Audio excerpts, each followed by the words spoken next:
Hello everyone, my name is Taya Naldasher.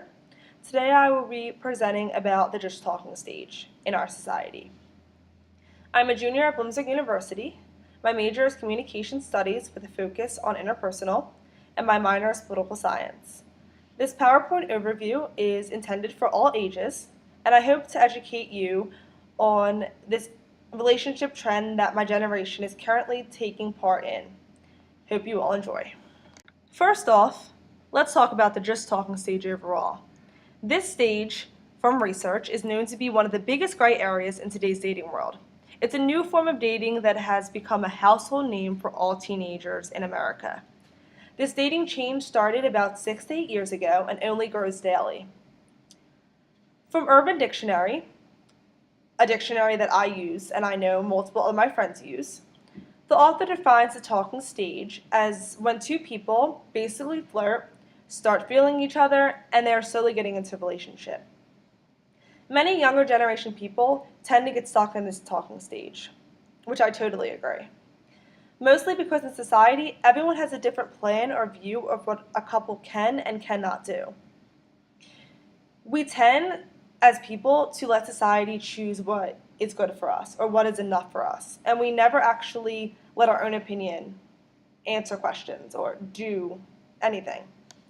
Studies say that many people are over this stage, but will continuously fall into just talking more than once in their lifetime without even trying or noticing. Next, I'll be talking about the importance of starting off every relationship with the just talking stage. I want you to think back to the first time you have just entered the talking stage. I bet it was awkward and weird, really not consciously knowing where the two of you would end up, and even if you guys would end up at all. Getting to know each other, asking a lot of questions, will allow you to learn about a person on a better personal level. I want you to sit back and realize, is this someone I really want to be with? Ask yourself this question multiple times. Especially during this talking stage is when you really have to decide, do you want to settle down for this? Lastly, another important thing that I found was do not assume things about your partner because of his or her past. Let them explain themselves and then analyze from there. Once again, regarding back to society, society will tell you stuff about your partner. Some things you feel are awful and some things you feel are great. But the truth is what you know and what you understand. Moving on to tips for surviving the just talking stage. Whether we like it or not, we're going to fall into it. And here are some things to help you get along. First, do not expect anything from your partner. Feeling entitled will make you less approachable. In my opinion, if someone shows me they're more entitled than me or better than me, or makes me feel like I'm begging for them to talk to me, or I should feel privileged that they're even talking to me, I don't want to be with them.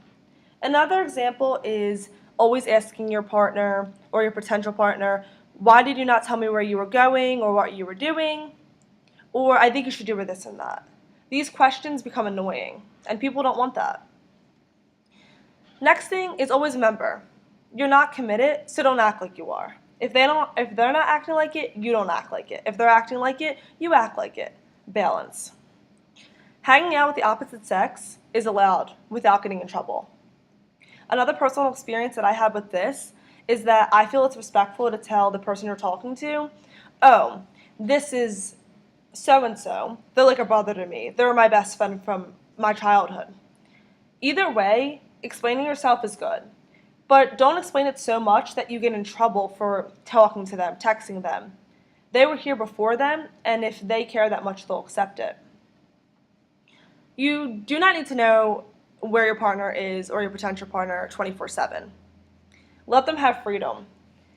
Being on someone's back gets annoying, once again. They have multiple other things going on in their life, and so do you. So know when there's time to give space and when there's time to be on top of them. Another thing is get off their social media. You are only going to hurt your own feelings. Looking for stuff will make you find stuff and just will make you upset. Another thing that I feel is very important is communication is key. This is with any interaction with anybody, especially with someone you have some kind of interest in. If you don't like something, speak up about it. Now, get all your issues and problems out of the way before you commit to a partner. You don't want to end up being the couple who constantly fights over the small situations. They are the worst. Lastly, if it's not working out, do not force the relationship. Get out of there immediately. Prolonging or leading someone on is a waste of your time and their time. You're not fully happy and do not see the stage developing in anything or anything that you see as positive in your life, go find something that makes you happy. Next will be the pros of the talking stage from research. I found some great examples that portray what the talking stage is and why it's positive. The just talking stage can be compared to a trailer of a movie. It really shows you what you're about to get yourself into. The stage is like a trial and error, and it is okay or normal to end up with negative outcomes. Not all negative outcomes or ending talking is bad. It's a lesson, it's learned, and you move on. Just talking allows you to have that someone, but not be fully tied down or committed. Talking to someone gives you the balance. They're not just your friend, they're not your boyfriend. They're in the middle. And I feel like this is the most where you express who you are, and I feel like it's great to have that someone there. Relating this to college kids, like my age, think of the talking stage as a pregame of dating. You can be messy as you want before you actually go to the bar, or in this case, before you actually settle down. Get all the messy issues, problems out before you're actually committed. One thing that I feel is very positive to know and to keep in consideration is just be careful in how you behave. Going back on the point of common ground rules of having like balance, which we were talking about later in the PowerPoint, make sure you are still respecting your maybe potential partner. Actions speak louder than words, and you do not want to ruin a great relationship by being immature. The talking stage should mature the both of you into becoming something great for each other and continuing that. Being immature, once again, can only ruin things. Next, we will talk about the cons of the talking stage, and this is the last of my research information. I pulled out two very important parts that are negative in relationships or sometimes get in the way. Social media and emotions. Starting off with social media. Social media ruins everything,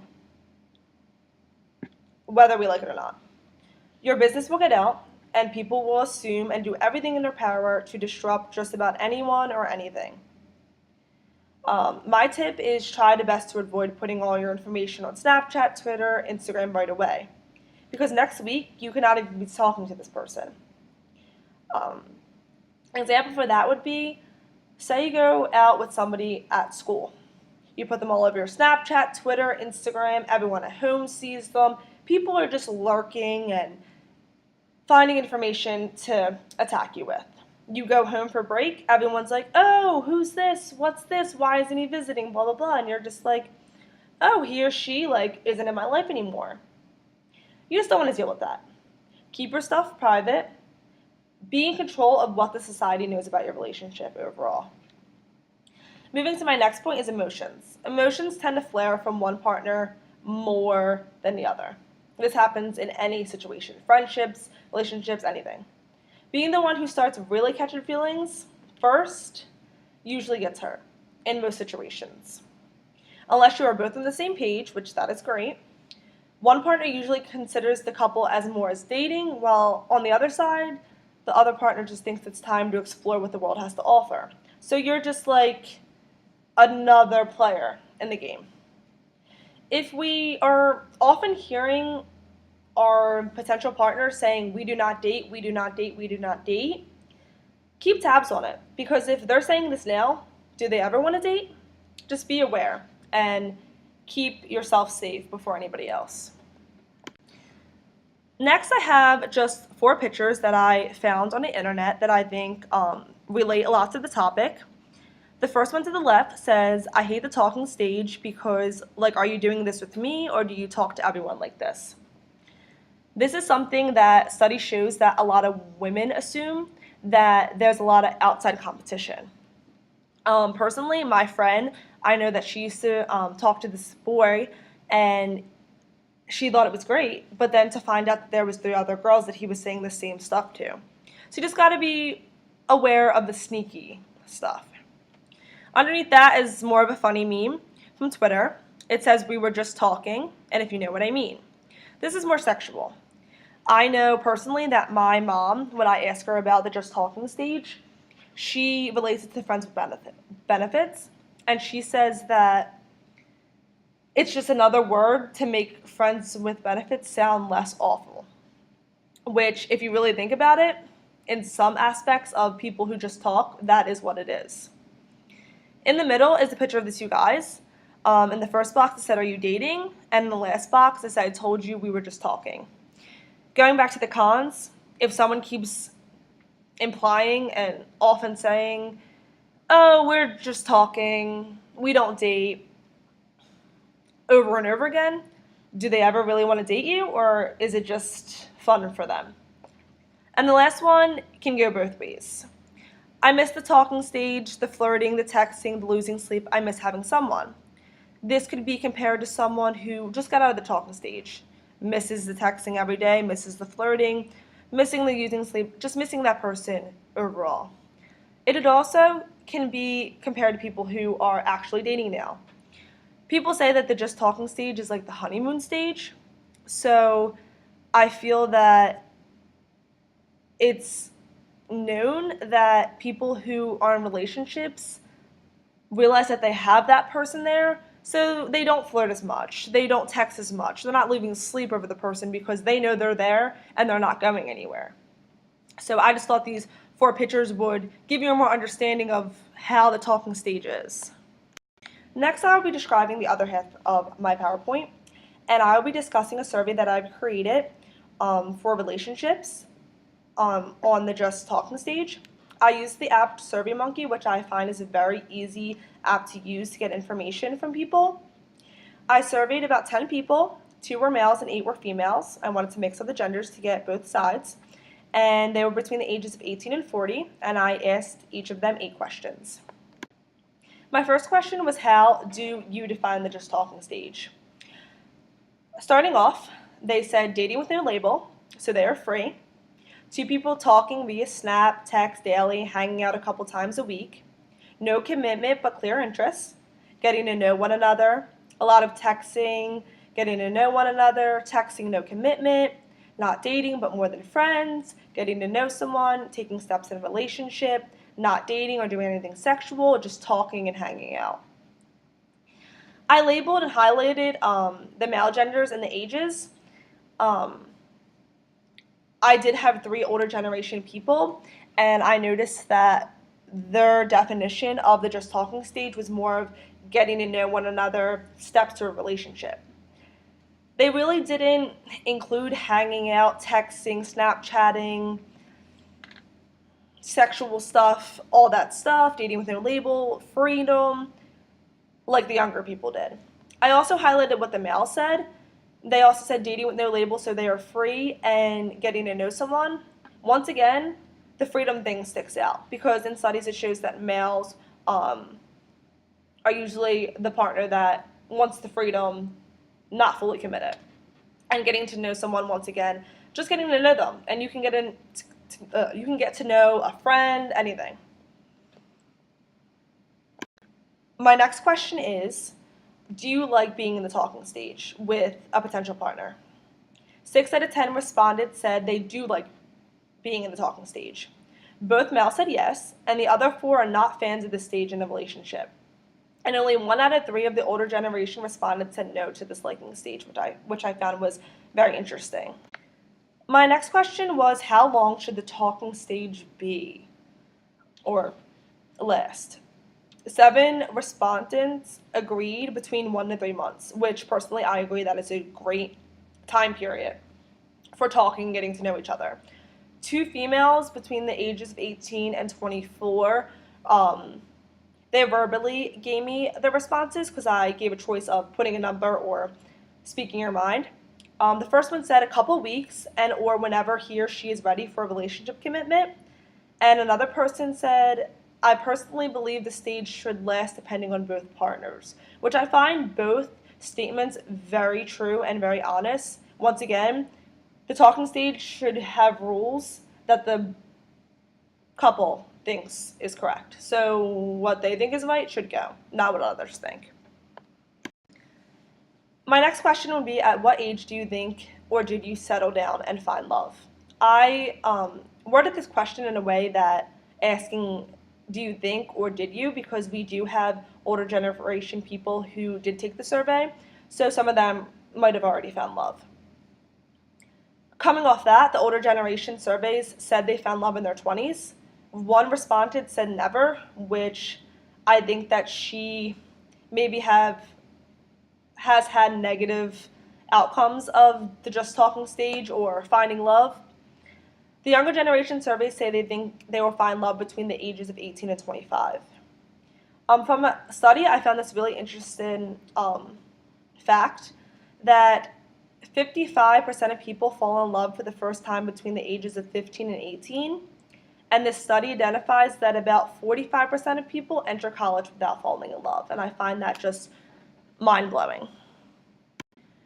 My next question is, do you think the just talking stage has more negative outcomes or positive outcomes? I was interested to see the results to this question, but surprisingly, it was a 50-50 response of whether this stage has negative outcomes or positive outcomes. And once again, it depends on the person. Some people have good experiences from it, and some people have bad. Either way, it's situational and it's on the person. My last question is, should the just talking stage have rules? These rules, I feel, should imply to be followed by both partners, obviously. Only one respondent said they think the just talking stage should have no rules. She was identified as a female between the age of 18 and 24. If I was taking the survey, I would definitely say I think there should be rules. I feel like if there's not balanced common ground rules, then that person's just your friend. Nothing is going to come out of it, and basically you are two single people wanting to do whatever you want, and you just occasionally talk to each other. I think there should be rules if you actually care and see something in the future with that. Lastly, to end my presentation, I wanted to talk about my personal thoughts and opinions about the just talking stage. From personal experience in the just talking stage, I will admit I actually like it a lot. Being in a long-term relationship in the past and now being single really has taught me many things about the society and my own self. Social media was one of the top reasons my relationship failed. The effort and the effect of society on my partner made our trust and loyalty blow out the window completely. The just talking stage has allowed me to be free and not get my feelings hurt. This stage has let me connect with so many people, and even if it did not work out, we still remained friends because we did not have to officially break up.